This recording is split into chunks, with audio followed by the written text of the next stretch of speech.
Hello friends, स्वागत है आप सभी का हमारे इस यूट्यूब चैनल पर जिसका नाम है सर्वोत्तम हिंदी क्लासेस। आशा है आप सभी खुश होंगे और आप अपनी तैयारी बेहतर तरीके से कर रहे होंगे। हमने आदिकाल स्टार्ट कर रखा था, उसमें हमने जो सिद्ध साहित्य तक देख लिया था। आज हम नाथ साहित्य को स्टार्ट करेंगे। नाथ साहित्य का जो समय सीमा है वो है 10वीं शताब्दी से 13वीं शताब्दी मानी गई है और इसमें भी विभिन्न विद्वानों के अपने अपने मत हैं। राम कुमार वर्मा इसकी जो चरम उत्कर्ष काल मानते हैं वो 12वीं से 14वीं शताब्दी के बीच मानते हैं। ठीक है, आगे है फिर राहुल संकृत्यायन। ये राहुल संकृत्यायन है, सिद्ध साहित्य का विकसित रूप नाथ साहित्य को माना है, या फिर वज्रयान का ही विकसित रूप। वज्रयान शाखा थी जो बौद्धों की, उसका ही विकसित रूप नाथ साहित्य माना गया है। नाथों का समय विवादास्पद माना गया है। अधिकांश विद्वान इसकी जो समय मानते हैं वो मानते हैं 12वीं से 14वीं शताब्दी। 9 नाथों में से 8 नाथ 8 दिशाओं के, ये 8 है, ठीक है, 8 दिशाओं के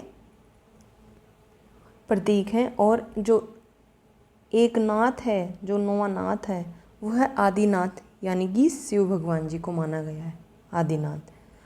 सिद्धों का जो समय है वो था 7वीं या फिर 8वीं से, किसी ने 7वीं शताब्दी मानना है, किसी ने 8वीं मानना है, और 10वीं शताब्दी के समय तक इसका सिद्धों का समय माना है। ठीक है, और नाथों का है 12वीं से 14वीं शताब्दी। ठीक है, नाथ शब्द की उत्पत्ति, नाथ शब्द की उत्पत्ति कैसे हुई है उसके बारे में अभी देखेंगे। ठीक है, और उनका अर्थ भी जानेंगे। जैन धर्म व वैष्णव धर्म के अनुसार नाथ शब्द का अर्थ बड़ा देवता, जैन व वैष्णव धर्म के अनुसार। ठीक है, और महाभारत के अनुसार है इसका मतलब अर्थ है नाथों का अर्थ है साहित्य या स्वामी या पति। ठीक है, और बौद्ध धर्म में इसको महात्मा बुद्ध के लिए अपनाया गया है। शैव मत में इसका भगवान शिव के लिए लिया गया है इसका अर्थ।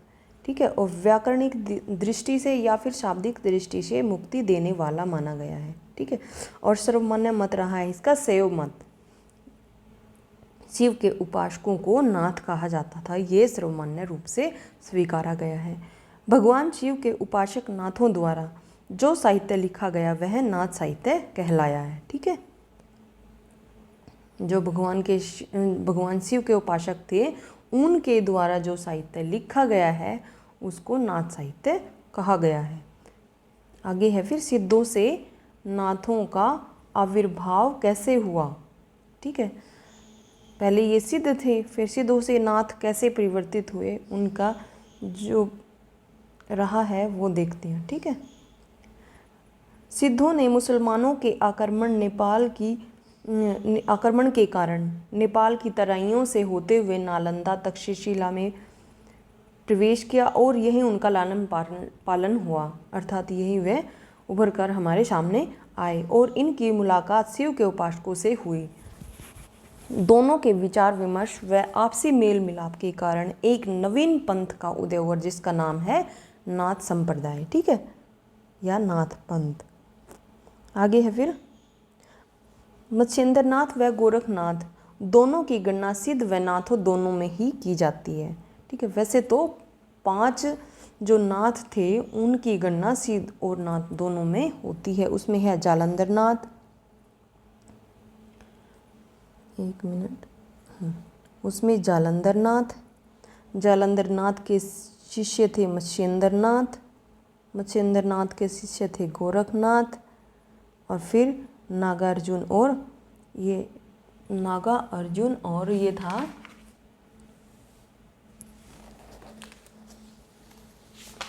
एक मिनट, नागार्जुन और चौरंगीनाथ। ये जो यहाँ पे चरपट नाथ दे रखा है ये है चौरंगीनाथ। ठीक है, इसको हम ठीक कर लेंगे, चरपट नाथ नहीं,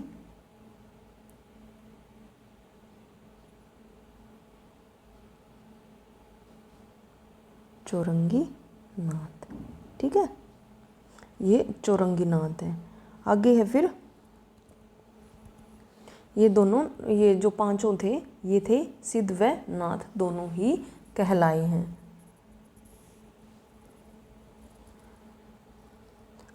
सिद्ध नारी भोग में यकीन करते थे जब, और वाम मार्गी, ये वाम मार्गी थे और नारी भोग में यकीन करते थे, जबकि जो नाथ हैं वो इन्हीं की विपरीत परिस्थितियों के उसमें आए हैं, ठीक है। जो इन्होंने नारी भोग को स्वीकारा था सिद्धों ने, उसके विपरीत इन्होंने, नाथों ने उसको स्वीकारा नहीं, अर्थात उनको अपने योग साधना में स्थान नहीं दिया। आगे है फिर नाथ पंथ का प्रचार प्रसार सर्वाधिक राजस्थान, पंजाब, गुजरात तक सीमित रहा है, ठीक है। अर्थात जो अपना पश्चिमी साइड का था हिस्सा भारत का, वो इसका स्थान रहा है मुख्य। और सिद्धों का तो अपना है ही पूर्वी साइड का, बिहार, नालंदा, तक्षशिला, नेपाल, उड़ीसा, ये सारा ही सिद्धों का ये प्रधान केंद्र माना गया है, ठीक है। सिद्ध व नाथ पंथ की जो कड़ी, सिद्धों व नाथों की जो कड़ी मानी गई है, बीच की जो कड़ी मानी गई है, वो मत्स्येंद्र नाथ को माना गया है, मत्स्येंद्र नाथ को माना गया है, ठीक है। आगे है फिर सिद्ध साहित्य व नाथ साहित्य की संक्रमण रेखा पर मत्स्येंद्र नाथ है, यह वही बात है। अंतिम सिद्ध व प्रथम नाथ मत्स्येंद्र नाथ है, ये सार्वभौमिक मत से स्वीकारा गया है, ठीक है। शुक्ल का कहना है कि अंतिम सिद्ध व प्रथम नाथ जालंधर नाथ है, ठीक है। वैसे तो सर्वमान्य मत तो है मत्स्येंद्र नाथ के फेवर में, लेकिन शुक्ल जी ने माना है जालंधर नाथ को अंतिम सिद्ध व प्रथम नाथ, ठीक है। जालंधर नाथ मत्स्येंद्र नाथ के गुरु थे।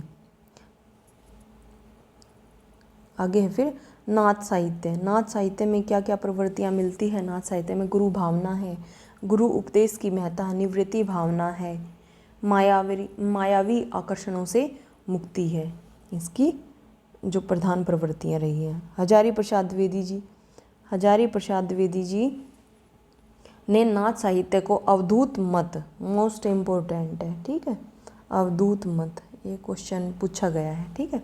अवधूत साहित्य, योग संप्रदाय, सिद्ध साहित्य, सिद्ध मत या सिद्ध संप्रदाय, योग मत, नाथ साहित्य नाम दिया गया है, ठीक है।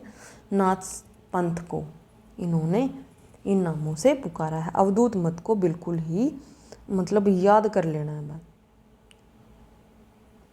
नेक्स्ट है फिर राहुल सांकृत्यायन। नाथ साहित्य सिद्ध साहित्य का विकसित मत है, ये हम देख भी चुके हैं। और बाकी ये जो कोटेशन दी है ये राहुल सांकृत्यायन ने दी है कि नाथ साहित्य सिद्ध साहित्य का विकसित रूप है। नाथ साहित्य संत साहित्य की पूर्व पीठिका माना जाता है। सिद्ध साहित्य भी संत साहित्य की पूर्व पीठिका के रूप में आता है, ठीक है। तो पूर्व पीठिका यानी कि पहले की पृष्ठभूमि बोल सकते हैं, वो तैयार की किन संतों की, किसने? नाथों ने और सिद्धों ने, ठीक है। नाथ और सिद्ध ये संत साहित्य की पूर्व पीठिका के रूप में जाने जाते हैं। आगे है नगेंद्र जी। नगेंद्र जी ने बोला है सिद्धों की वाम मार्गी ये भोग प्रधान योग साधना की प्रतिक्रिया स्वरूप नाथ साहित्य का आगमन हुआ। सिद्धों की वाम मार्गी योग प्रधान, ये भोग प्रधान योग साधना की प्रतिक्रिया स्वरूप नाथ साहित्य का आगमन हुआ है, क्योंकि सिद्धों ने जो वाम मार्गी प्रवृत्ति को अपनाया था, जो भोग प्रधान प्रवृत्ति थी उनकी प्रतिक्रिया के स्वरूप ही नाथ साहित्य का आगमन हुआ है। नाथ साहित्य में हठ योग की प्रवृत्ति मुख्यतः पाई जाती है। और हठ योग क्या है? गोरखनाथ ने सिद्ध साहित्य में हठ योग का प्रवर्तन किया है, ठीक है। जो हठ योग के प्रवर्तक माने जाते हैं वो गोरखनाथ जी को माना जाता है। हठ योग क्या है वो देखते हैं। है का मतलब है सूर्य और ठे का मतलब है चंद्रमा। ठीक है, हट, और ये है पिंगला से रिलेटेड है और ठे ईड़ा से रिलेटेड है, और दोनों मिलकर सुषुम्ना नाड़ी बन जाते हैं। ये तीनों नाड़ियाँ हैं, पिंगला, ईड़ा और सुषुम्ना। पिंगला ईड़ा मिलकर सुषुम्ना नाड़ी का निर्माण करते हैं। और है का मतलब ये पूछ लिया जाता है कि है का हठ योग में है का मतलब क्या है, सूर्य, और ठे का मतलब है चंद्रमा। ठे ठंडा, ठंडा चंद्रमा होता है। ठीक है, इस तरह से हम याद कर लेंगे। सूर्य व चंद्रमा का मिलन सुषुम्ना। ठीक है, देखो ये दोनों का मिलन हुआ है, यहाँ सूर्य का और चंद्रमा का यहाँ मिलन हुआ है, तो सुषुम्ना नाड़ी का निर्माण हुआ है। नेक्स्ट है फिर नाथ पंथ के योगी।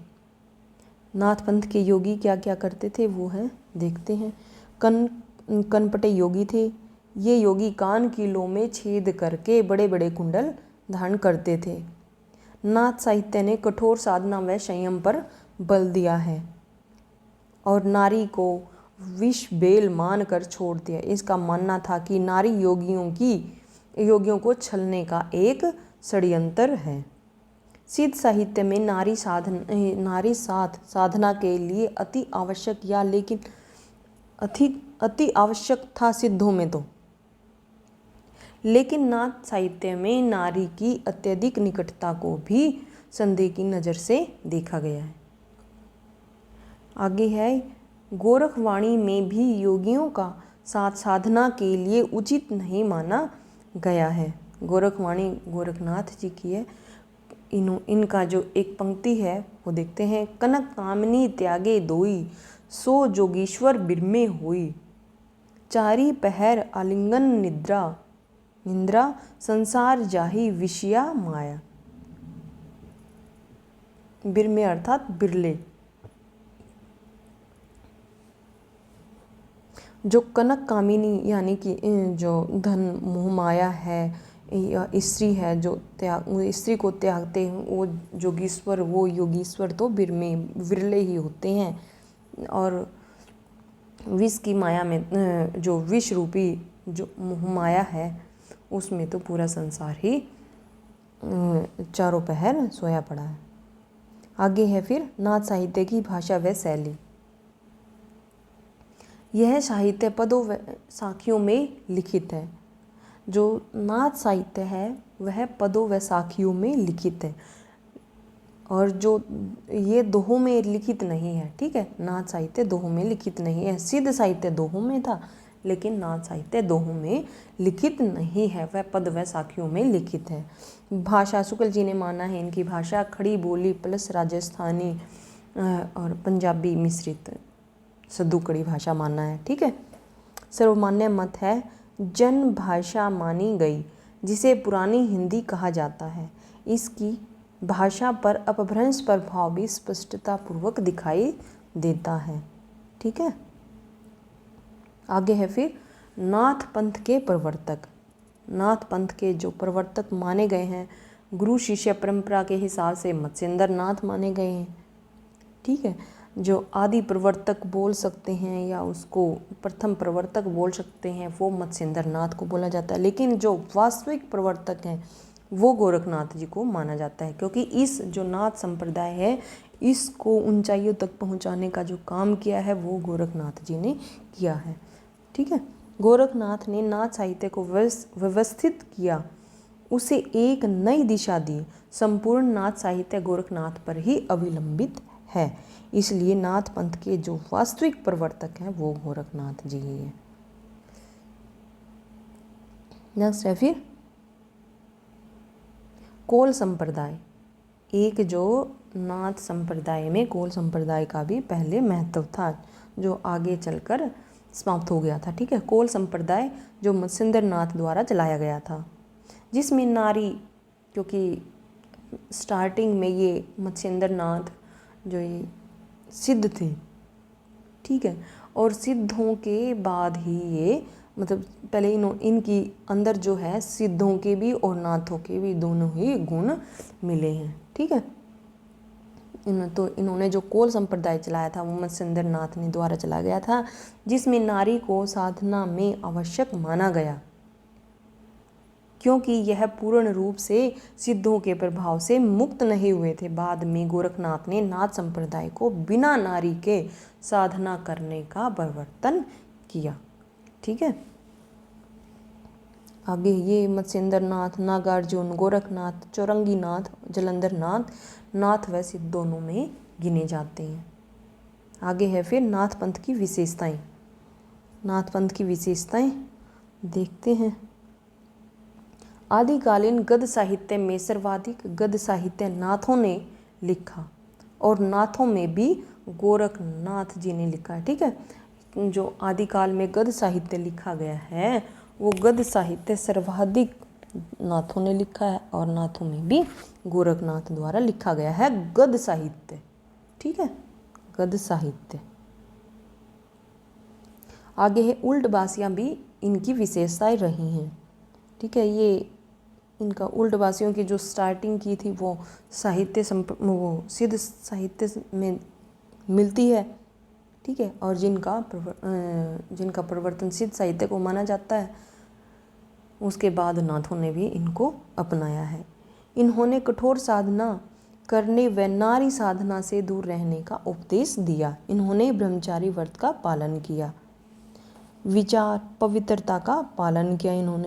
इन्होंने पंचमकार को त्यागने पर बल दिया। पंचमकार जिसको सिद्ध साहित्य में अपनाया गया था, सिद्ध संप्रदाय में अपनाया गया था और जिसको महासुख की उपाधि दी गई थी सिद्धों ने। ठीक है। उसको नाथ संप्रदाय में त्यागने पर बल दिया है। इसमें क्या क्या थे? पंचमकार में मछली थी, मांस था, मदिरा थी, मुद्रा और मैथुन थे। ठीक है। कोल मार्ग की मान्यता है कि शक्ति व शिव का संबंध अटूट है। इन्होंने सिद्धों की भांति ब्राह्मणों के कर्मकांड वर्ण व्यवस्था पर तीखा प्रहार किया है। साथ ही गुरु महिमा पर बल दिया है। ज्ञान की अलख जगाने के लिए जो पद्धति अपनाई वह संत साहित्य को विरासत में मिली है। ठीक है। आगे है फिर जो सिद्ध और नाथ हैं वो आधारशिला है संत साहित्य की। गृहस्थ जीवन के प्रति ये निराशाजन्य इनकी विचार थे। इनके साहित्य में उल्ट बासियों व विषय निरूपण में एक विशेष साधना का प्रयोग किया गया है। चतुरसेन का कहना है कि नाथों की भाषा कुछ कर्कश व फक्कड़ी भाषा है जिसमें सपाट बयानी है। चतुरसेन शास्त्री जी थे, उन्होंने क्या माना है? नाथों की भाषा कुछ कर्कश व फक्कड़ी माना है जिसमें सपाट बयानी है। इसको याद कैसे करेंगे? चतुरसेन बड़ा चतुर था, उन्होंने नाथों की भाषा को कर्कश फक्कड़ी के साथ साथ सपट बयानी, मतलब उसकी तारीफ भी कर दी और उसकी बुराई भी कर दी। ठीक है। राम कुमार वर्मा इन्होंने कहा है संपूर्ण संत साहित्य नाथ साहित्य पर अविलंबित है, नाथों की परंपरा का ही विकसित रूप संत है। संपूर्ण संत साहित्य नाथ साहित्य पर अविलंबित है। जो सिद्ध साहित्य पर माना है वो माना है राहुल सांकृत्य ने, लेकिन जो नाथ साहित्य पर संत साहित्य अविलंबित माना है वो रामकुमार वर्मा ने माना है। ठीक है। आगे है नाथों की संख्या। नाथों की संख्या 9 मानी गई है सर्वमान्य मत से। ठीक है। रामकुमार वर्मा ने, हजारी प्रसाद द्विवेदी जी ने जो नाथ माने हैं, जो 9 नाथों में जिनको स्थान दिया है वो हैं आदिनाथ, फिर मत्स्येंद्र नाथ, फिर गोरखनाथ, फिर गहिनी नाथ, चरपटनाथ, चौरंगी नाथ, ज्वालेंद्र नाथ, भर्तरी नाथ और गोपी चंद, इनको 9 नाथों में स्थान दिया है। शुक्ल जी ने 9 नाथों में जो स्थान दिया है वो दिया है भीमनाथ को, नागार्जुन नाथ को, मल्ल्यार्जुन नाथ को, जड़ भरत नाथ को, चरपट नाथ को, जलंधर नाथ को, गोरखनाथ को, सत्यनाथ को, हरिश्चंद्र नाथ को। ये एक दो बार आंखों के आगे से निकल जाएंगे तो याद हो जाएंगे कुछ कुछ, ठीक है। इतना, बाकी यहाँ से कम ही आता है। आगे है गोरक्ष सिद्धांत संग्रह। इसमें क्या है, इसमें नाथों का क्रम नागार्जुन, जड़भरत, हरिश्चंद्र, सत्यनाथ, भीमनाथ, गोरक्षनाथ, चरपटनाथ, जलंधरनाथ और मल्लार्जुन नाथ, इनको माना है। और इसको ये गोरक्ष सिद्धांत संग्रह है, ये राहुल सांकृत्या इनकी है, ठीक है। गोरक्ष सिद्धांत संग्रह राहुल सांकृत्या इनकी है। तो फ्रेंड्स, आज के लिए बस इतना ही। नेक्स्ट जो पार्ट आगे, जो विभिन्न जो नाथ हैं उनके बारे में फिर नेक्स्ट वीडियो में डिस्कस करेंगे। तो आज के लिए इतना ही। Thank you for watching.